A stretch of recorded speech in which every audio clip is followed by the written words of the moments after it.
দুষ্টুমি করে প্রফেসরকে মেসেজ পাঠালো মেহরিন, এই হ্যান্ডসাম, আই লাভ ইউ। অতঃপর ফোন রেখে খিলখিল করে হেসে উঠল। ঢলে পড়ল বিছানায়। ইনি মেহরিনের ভার্সিটির নিউ ইংলিশ প্রফেসর। প্রথম দিনই দেরি করে যাওয়ায় 1 ঘন্টা যাবৎ বাহিরে দাঁড় করিয়ে রেখেছিল তাকে।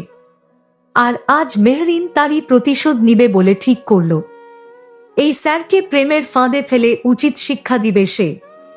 কিছুতেই ছাড়বে না এহেন খাটাস স্যারকে। সাথে মেহরিনের ভয়ও হতে লাগলো এই ভেবে যে স্যার এখন কি রিপ্লাই দিবে তাকে। স্যার তাকে যদি চিনে নেয় তখন মেহরিন দ্রুত বসা হতে উঠে পড়ল। ফোনখানা হাতে নিয়ে অপেক্ষা করতে লাগলো রিপ্লাই পাওয়ার, যদি চিনে ফেলে বকা দেয় তখন। এই ভেবে মাথা খারাপ হতে লাগলো মেয়েটার।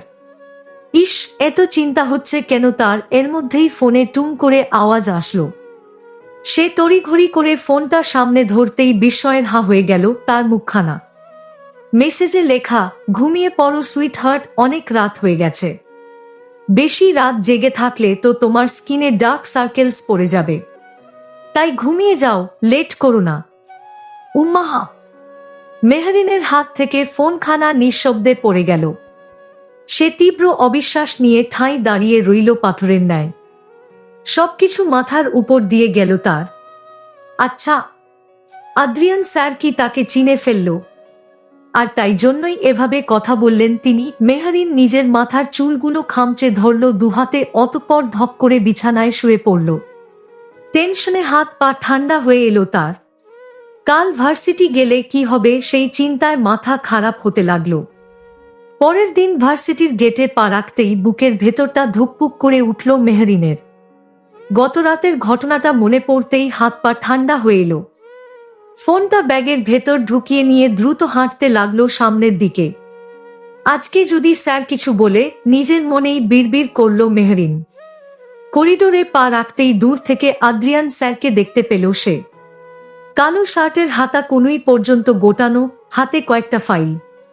তাকে দেখা মাত্রই থমকে দাঁড়িয়ে গেল মেয়েটা। তার মনে হলো এখনই বুঝি ডেকে বলবেন, হেই সুইট হার্ট, কিন্তু না। আদ্রিয়ান স্যার একবারও তার দিকে তাকালো না। সম্পূর্ণ স্বাভাবিক ভঙ্গিতে পাশ কাটিয়ে চলে গেল সে। মেহরিন হতভম্ব হয়ে তার চলে যাওয়া দেখতে লাগলো। ধীর গলায় বলল, কি ব্যাপার? কথাটা বলেই নিজের গাল নিজেই টিপে দেখল সে। স্যার কি তাহলে চিনতেই পারেননি আমায়, নাকি চিনেছেন কিন্তু কিছু বলছেন না যে? কথাখানা ভাবতে ভাবতেই সামনের দিকে পা বাড়ালো সে। ক্লাস শুরু হওয়ার 5 মিনিট আগে সিটে গিয়ে বসল। অথচ পুরো সময়টাতে তার চোখ ছিল দরজার দিকে। অলস ভঙ্গিতে প্রথম ক্লাসটা করেই অপেক্ষা করতে লাগলো আদ্রিয়ান স্যারের। এর কয়েক মুহূর্ত বাদেই আদ্রিয়ান স্যার প্রবেশ করলেন ক্লাসে। Good morning everyone. Good morning sir. সবাই একসাথে উত্তর দিল। আদ্রিয়ান উপস্থিতি নেওয়া শুরু করল। একে একে সবার নাম ডাকল। মেহরিন স্তব্ধ হয়ে দেখতে লাগলো আদ্রিয়ানকে। ঠিক তখনই তার কানে ভেসে এলো, মেহরিন তাসনিম। আদ্রিয়ানের কণ্ঠে কেঁপে উঠল মেহরিন। পাশে বসে থাকা তার বান্ধবী শিফা ধাক্কা মারল মেহরিনকে। সম্বিত ফিরে পেতেই কাঁপা গলায় বলল, জি স্যার। আদ্রিয়ান খাতায় টিক দিয়ে একবার মেহরিনের পানে চাইল। তার তীক্ষ্ণ চাহনিতে মেহরিনের বুকটা কেঁপে উঠল। তবে এক পলক তাকিয়েই চোখ ফিরিয়ে নিল আদ্রিয়ান। আবার পরের নাম ডাকতে শুরু করল সে। না কোনো অতিরিক্ত দৃষ্টি, না কোনো ইঙ্গিত, না কোনো ব্যঙ্গ। যেন গত রাতে কিছুই ঘটেনি। আর এটাই মেহরিনের অস্থিরতা দ্বিগুণ বাড়িয়ে দিল। কারণ যদি আদ্রিয়ান রেগে যেত, বকা দিত, তাহলে অন্তত বুঝত কি হচ্ছে। কিন্তু এই অস্বাভাবিক আচরণটাই যেন সবচেয়ে ভয়ঙ্কর মনে হলো মেহরিনের কাছে। ক্লাসের মাঝামাঝি সময় হঠাৎ আদ্রিয়ান গম্ভীর গলায় বলে উঠল, মিস মেহরিন, আপনি দাঁড়ান। গমগমে কণ্ঠস্বরের ডাকটায় বুকটা ধড়াস করে উঠল মেহরিনের। পায়ে জোর পেল না এক বিন্দু। তবুও চোখমুখ খিঁচে ধীরে ধীরে উঠে দাঁড়ালো মেয়েটা। বুকটা তার কাঁপছে অজানা আশঙ্কায়।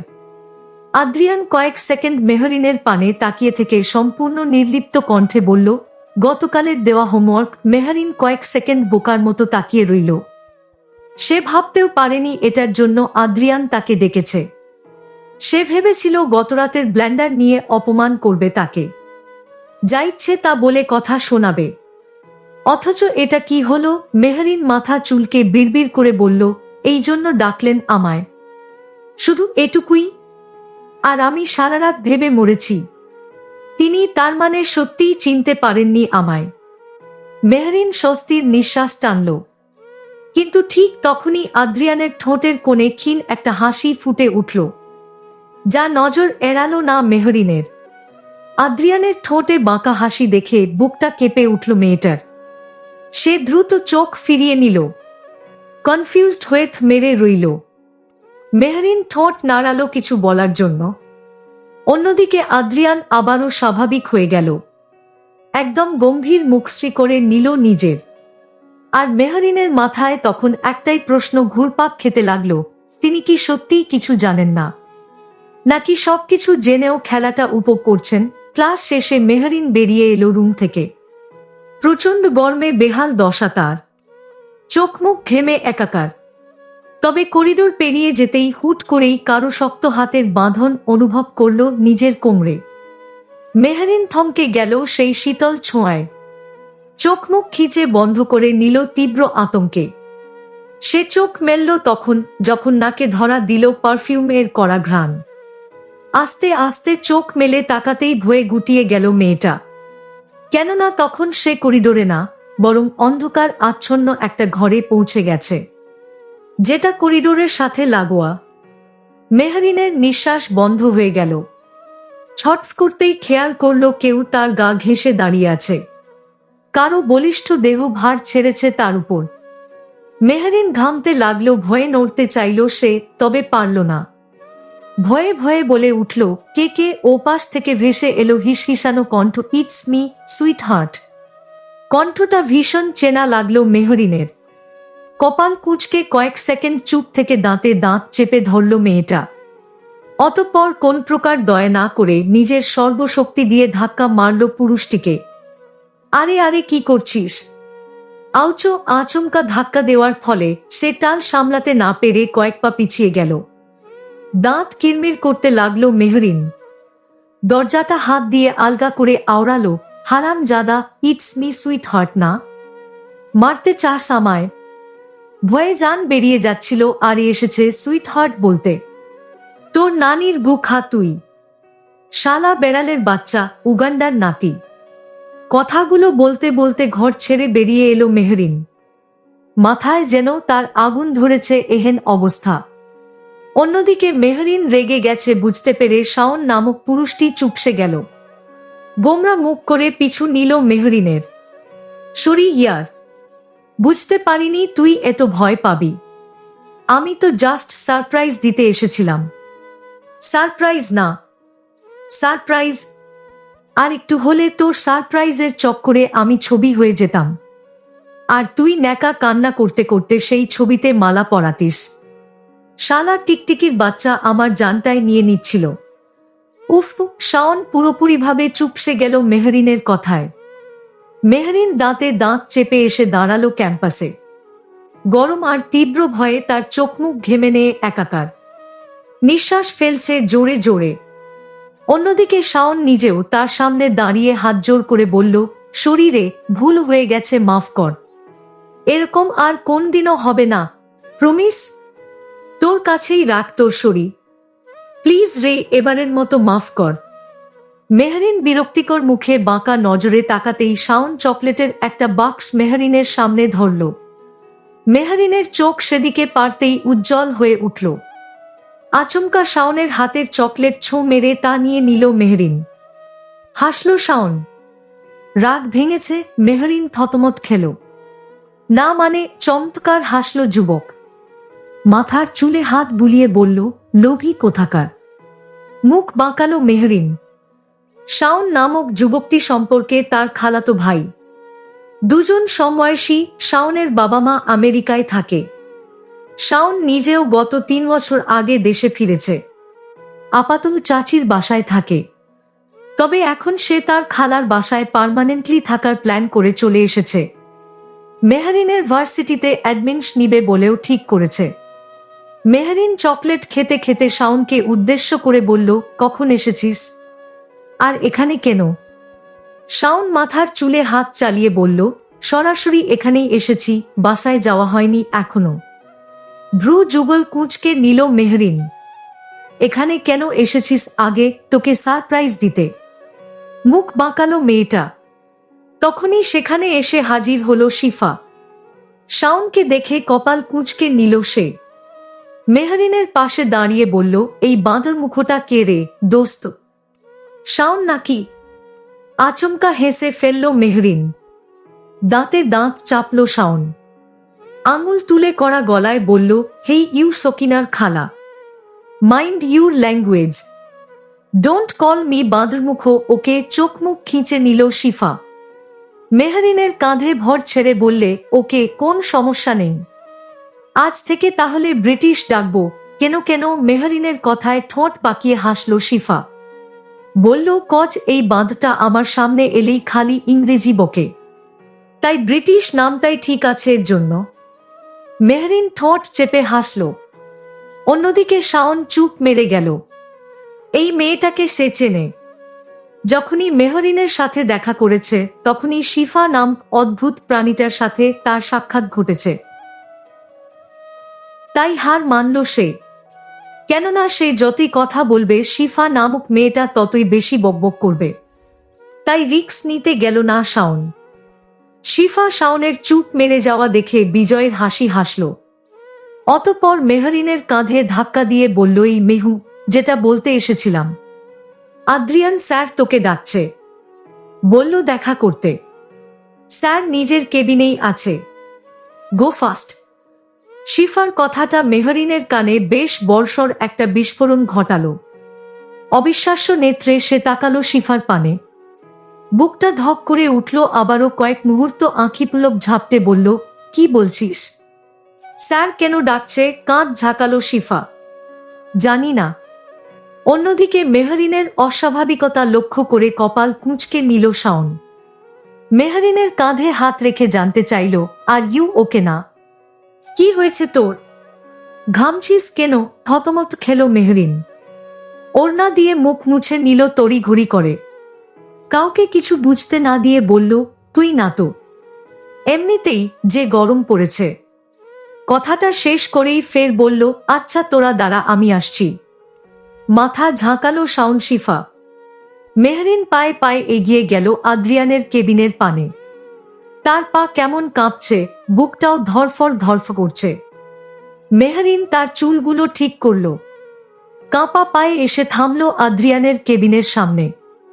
অতঃপর নিজের সকল ভয় আর অস্বস্তিকে এক সাইডে রেখে কাঁপা গলায় জিজ্ঞেস করল, মুমে আই কামিং স্যার? ওপাশ থেকে ভেসে এলো গমগমে কণ্ঠস্বর, কামিং। মেহরিন কাঁপা হাতে দরজা ঠেলে ভেতরে ঢুকতেই থমকে গেল। চোখজোড়া স্থির হলো এক রমণীর মুখপানে, যে অদ্ভুত ভঙ্গিতে কোমর হেলিয়ে বসে আছে। ওয়েস্টার্ন ড্রেসের সাথে উঁচু হিল সমেত ভারী মেকআপে ঢাকা মেয়েটিকে অদ্ভুত লাগলো মেহরিনের। এত ছোট্ট পোশাক কেউ পরে নাকি? মেহরিন প্রবেশ করতেই কেমন বাঁকা নজরে তাকালো রমণী। তবে মেয়েটা সেদিকে পাত্তা না দিয়ে তার মুখ হতে চোখ ফিরিয়ে কাঁপা কাঁপা আঁখি পল্লব মেলে ধরল সামনের দিকে। তবে তার মনে আরও একটা প্রশ্নের উদয় হলো, এই মেয়েটি কে? আদ্রিয়ান স্যারের কেবিনে কি করছে? আর এমন অদ্ভুত ভঙ্গিতেই বা বসে আছে কেন? সামনে যে একজন পুরুষ আছে সেদিকে খেয়াল নেই। আশ্চর্য! মেহরিনকে দেখেই মাথা তুলে সোজা হয়ে বসল আদ্রিয়ান। তীক্ষ্ণ চোখ জোড়া মেলে ধরল মেহরিনের পানে। আর সেই গভীর চাহনি মেহরিনের হৃদয়ে কম্পন ধরালো। শুকনো ঢোক গিলল সে। Miss Mehrin, give me phone now. চমকে তাকালো মেহরিন। সে অবাক হয়, ভীষণ অবাক। মনে মনে ভাবে, সে কি ধরা পড়ে গেল? আর তার জন্যই নাম্বার চাচ্ছে। উপস্থিত রমণীয় কপাল কুঁচকে নিল। বলল, আরে বেবি, তুমি ওর ফোন নাম্বার নিয়ে কি করবে? আশ্চর্য, আদ্রিয়ান কথা বলল না। সে স্থির দৃষ্টিতে তাকিয়ে রইল মেহরিনের পানে। মেহরিন উপস্থিত মেয়েটির ন্যাকামো মিশ্রিত গলায় তীব্র বিরক্ত অনুভব করল। মনে মনে বলল, বেবি। কচি খোকা বল, কচি খোকা মানে একদম জাতা। এত বড় দামরা একটা গন্ডারকে বলে কিনা বেবি? যত সব ন্যাকামো। মেহরিন বিরক্তিকর মুখে কথাগুলো ভাবতে ভাবতেই সামনের দিকে তাকায়। আর তাকিয়েই আদ্রিয়ানের তীক্ষ্ণ দৃষ্টিতে আবারও নুয়ে পড়ে মেয়েটা। মেহরিন শুকনো ঢোক গিলে বলল, ইয়ে মানে স্যার, আমি আসলে। Give me your father's phone. মা মানে তুমি কি কানে শুনতে পাও না? ইডিয়েট একটা। দাঁতে দাঁত চেপে বলল আদ্রিয়ান। অন্যদিকে এবার ভ্যাঁ ভ্যাঁ করে কেঁদে দিতে ইচ্ছে হলো মেহরিনের। সে ভেবেই নিল যে কাল রাতের করা কর্মকাণ্ডগুলো তার বাবাকে জানাবে বলেই আদ্রিয়ান তার থেকে নাম্বার চাচ্ছে। আর বাড়িতে যদি জানাজানি হয় তখন? মেহরিন কাঁদো কাঁদো মুখ করে বলল, স্যার প্লিজ স্যার, এবারের মতো মাফ করে দিন প্লিজ স্যার, আর এরকম হবে না, এবার অন্তত মাফ করে দিন। কপাল কুঁচকে বিরক্তিকর শ্বাস ফেলল আদ্রিয়ান। কড়া গলায় ধমকে বলল, শাট আপ ইডিয়েট। নাম্বারটা দাও আর বেরিয়ে যাও এখান থেকে। Get lost. Sir please, I said stop it. চমকে উঠল মেহরিন। উপস্থিত রমণী বিরক্তিকর চাহনি নিয়ে বলল, এই মেয়েটা তো বেশ অভদ্র। কি করে কথা বলতে হয় তাও জানে না। ম্যানার্সলেস কোথাকার। মেহরিন ভয়ের মাঝেও দাঁতে দাঁত চাপল, মনে মনে আচ্ছা করে ধুয়ে দিল মেয়েটাকে। শালি মুখে এক থাবা শেয়ালের গু মেখে ঢং করছিস, পুরুষ মানুষের সামনে মেলে দিয়ে বসে আছিস, আবার আমাকে ম্যানার্সলেস বলছিস? শালি কুত্তার গুখা। তোর মাথায় বাজ পড়ুক, পাগল হয়ে পাবনায় ভর্তি হ তুই। আমি 10 টাকা খরচ করে দেখতে যাব তোকে। মিস মেহরিন। Yes sir. আচমকা আদ্রিয়ানের ভারিক্কি কণ্ঠে চমকে উঠে স্যালুট দিয়ে বসে মেহরিন বিরক্ত হয় পুরুষটি। আদ্রিয়ান দাঁতে দাঁত চেপে ধরতেই হুঁশ আসে মেহরিনের। কাঁদো কাঁদো মুখ করে বলে, সরি স্যার। উপায়ন্তর না পেয়ে আদ্রিয়ানকে নিজের বাবার নাম্বার দিয়ে কেবিন ছেড়ে বেরিয়ে এলো মেহরিন। বুকে হাত দিয়ে বেশ কয়েকবার ফু দিল। অতঃপর সোজা ক্যাম্পাসে চলে এলো। শাওন শিফা তখন সেখানেই দাঁড়িয়ে তার জন্য। মেহরিনকে আসতে দেখে শিফা কপাল কুঁচকে বলল, এত দেরি হলো কেন রে? স্যারকে বসে বসে চুমু খাচ্ছিলাম রে। দাঁড়িয়ে খেতে চাইলাম, স্যার বলল বসে খাও, তাই বসতে গিয়ে দেরি হয়ে গেল। মেহরিনের কথায় ভরকে গেল শিফা। অন্যদিকে কেশে উঠল শাওন। বর্বর আঁখিপল্লব মেলে অবাক হয়ে তাকিয়ে রইল মেহরিনের দিকে। শিফা মাথা চুলকে চোখ মুখ খিঁচে বলল, তুই দিন দিন অশ্লীল হয়ে যাচ্ছিস রে। জি অবশ্যই, আপনি যে আমার গুরু, মনে আছে রে। থতমত খেল শিফা। বিরক্তিকর শ্বাস ফেল, চুপ মেরে গেল। অন্যদিকে রাগান্বিত মেহরিন ভাবতে লাগলো বাড়ি ফিরে তার আজ কি হবে। আদ্রিয়ান যদি বাড়িতে সব বলে দেয় তাহলে তার খেলা এখানেই শেষ। কথাটা ভাবতেই কান্না পেল তার। ধপাধপ পা ফেলে বেরিয়ে গেল ক্যাম্পাস হতে।